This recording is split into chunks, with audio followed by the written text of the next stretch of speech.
Bonjour les mamans, capsule allaitement aujourd'hui à propos de faire confiance à son bébé. J'ai vraiment envie de vous parler de ça parce que dans ma pratique en soutien direct, dans mes formations, mes ateliers que j'anime avec les nouveaux parents surtout, je vois énormément de problèmes d'estime. Les parents ont de la difficulté dans leurs apprentissages, dans cette transition hein, importante de leur vie de parents. C'est très dense. En fait, la période postpartum, c'est énorme. Tous les défis qui se présentent aux jeunes parents. Et je dirais euh, que c'est exponentiel aussi, c'est proportionnel. Les émotions qui viennent avec sont proportionnelles au manque de soutien, en fait, au manque de préparation, de connaissances et de soutien que les parents vont avoir. Ils sont beaucoup livrés à eux-mêmes, ben, tout simplement parce qu'on est dans une société d'individualisme. Et puis, ça s'est perdu aussi, hein, les gestes, enfin, la manière traditionnelle d'entourer les parents, de soutenir ces jeunes parents-là dans leurs apprentissages et dans leurs premiers pas de vie de parents. Alors, quand il s'agit de la mise en route de l'allaitement et puis de rencontrer finalement les objectifs, prendre soin du bébé, être sûr qu'il prend du poids, etc., ben c'est sûr que les soignants, les professionnels qui entourent la famille à partir de l'accouchement, le séjour en milieu hospitalier ou en tout cas auprès des pourvoyeurs de soins, jusqu'au moment où ils rentrent chez eux, où ils sont un peu plus livrés à eux-mêmes, ils ont des indications, finalement, ils ont des objectifs à rencontrer qui sont extrêmement stressants. C'est-à-dire que généralement, on les laisse avec l'idée que le bébé doit prendre du poids et c'est tout. C'est la seule chose, c'est le seul indicateur qui permet vraiment de s'assurer que tout va bien. Autrement, tout va mal. Alors, moi, je rencontre beaucoup de parents qui sont dans ce stress-là, cette vulnérabilité, parce qu'ils n'ont pas vraiment d'autres indications. Et je trouve ça très, très dur parce que parfois, je suis là pour aider l'allaitement, mais en fait, l'allaitement n'a pas de problème. Ce qui a réellement un problème, c'est la perception des parents par rapport aux capacités du bébé et le problème d'interpréter le comportement du bébé de la bonne manière pour corriger la manière de lui répondre, de répondre à ses besoins et puis de satisfaire, bien sûr, ben, l'objectif, hein, l'objectif qu'il grossisse, qu'il aille bien, qu'il soit en sécurité, parce que c'est le souhait de tout le monde, hein, autant de la société que des parents eux-mêmes. On veut que le bébé soit en sécurité, qu'il soit bien nourri, bien réchauffé et qu'il grandisse à son meilleur, et ce, à partir de la première heure où il vient au monde.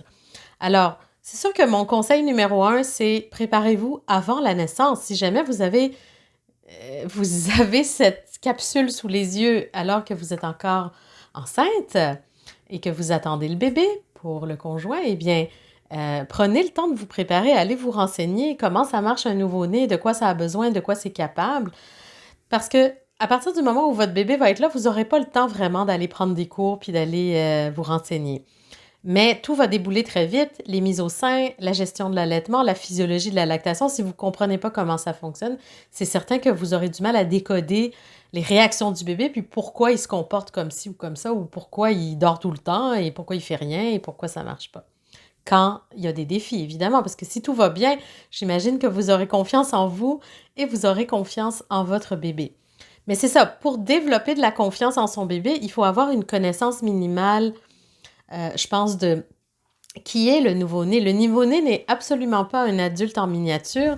C'est un être tout à fait particulier comment dire, hybride, intermédiaire entre le fœtus qui, lui, était un poisson et, ben, pas l'adulte qui va devenir, mais l'enfant qui va devenir, qui va avoir des systèmes stables, une certaine capacité neuronale qui va lui permettre de gérer ces systèmes.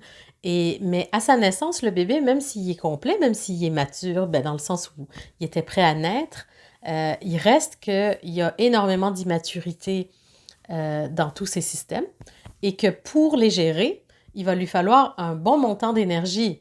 Donc, stabiliser un système digestif, un système respiratoire, une température idéale, une glycémie parfaite, etc. Ben, le bébé mobilise énormément de ressources à l'intérieur de son tout petit corps. Et donc, en effet, il a besoin de tétées fréquentes, d'être nourri quasiment en continu. Il a besoin d'être réchauffé aussi en continu, qu'on lui apporte vraiment un environnement qui ressemble finalement à sa vie utérine. Et là, plus ses connexions neuronales vont augmenter, plus il va être capable de maturer. Et cette maturation, finalement, va lui permettre d'améliorer toutes ses fonctions, là, que ce soit digestive, respiratoire, même sa communication va se détailler, disons, augmenter, ou en tout cas, il va avoir des capacités qui vont augmenter, qui vont être de plus en plus fluides, de plus en plus complexes, etc.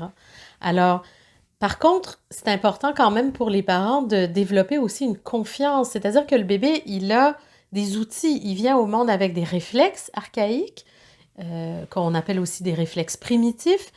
Probablement que quand votre bébé a reçu son premier examen, le soignant qui l'a fait, la sage-femme, le pédiatre ou autre, a peut-être pris le temps de vous expliquer, ah, ça c'est les réflexes alimentaires ou le réflexe de Moro, le réflexe de la marche automatique.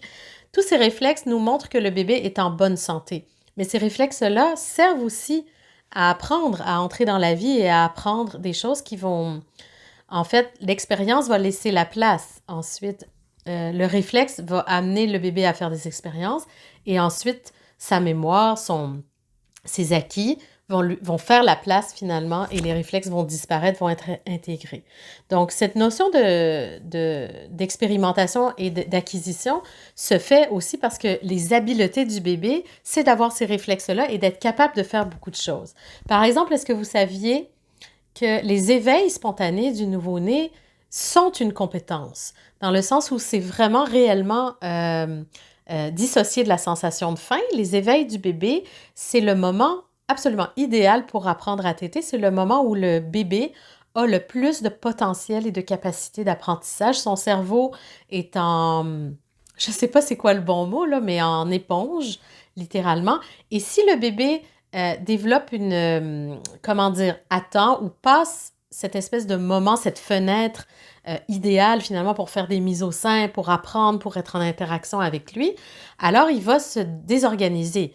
Ses réflexes vont être beaucoup moins alignés, il va peut-être s'énerver, perdre de l'énergie parce qu'il n'est plus connecté à ses réflexes. Et alors, on a des bébés qui s'énervent, qui se mettent à pleurer, avec plus ou moins, évidemment, le spectre de on attend ou on finit ce qu'on fait avant de répondre à ses besoins, ou on laisse patienter un peu. Comme disait la génération de ma mère, on le laisse faire un peu ses poumons parce que c'est comme ça que le bébé dit qu'il a faim, c'est quand il pleure. Mais en fait, non, on sait maintenant que quand le bébé est rendu là, il a déjà dépassé le bon moment d'apprentissage. Finalement, il commence à être en détresse et il est désorganisé. Alors, généralement, il faut le calmer avant de l'amener au sein et c'est vraiment pas le moment idéal pour apprendre. Donc, on a des bébés qui ont du mal à prendre le sein, qui sont pas efficaces, qui n'ouvrent pas grand la bouche, qui vont occasionner peut-être des blessures à leur maman ou pas prendre assez de poids parce qu'ils n'arrivent pas à recevoir assez de lait. Donc ça, c'est juste un exemple pour vous dire que l'éveil spontané, par exemple, fait partie des habiletés du bébé. Puis c'est important de comprendre que ça peut vraiment vous aider de connaître finalement ces compétences-là. Donc, je vous invite à faire confiance à votre bébé, à lui donner la chance finalement, l'accès de faire valoir ces réflexes-là puis ces compétences-là. Et une fois que vous lui donnez l'accès et l'occasion, vous allez voir qu'il sait faire beaucoup plus de choses qu'il en a l'air et que généralement, lui, il a la solution quand vous ne l'avez pas. Alors, voilà, je vous invite à penser à ça. Et puis, écoutez, si vous avez besoin d'aide avec l'allaitement, n'hésitez pas à demander une aide professionnelle. Je suis là si vous en avez besoin. Et puis, où que vous soyez, prenez soin de vos allaitements. Il y a vraiment souvent des solutions. Donc, n'oubliez pas de mettre un pouce à la vidéo et puis écrivez-moi si vous avez besoin. Abonnez-vous à ma chaîne. Il y a beaucoup, beaucoup, beaucoup d'infos sur l'allaitement. C'est sûr, toutes sortes de choses pour vous. Alors, à très bientôt pour une autre Jazette allaitement.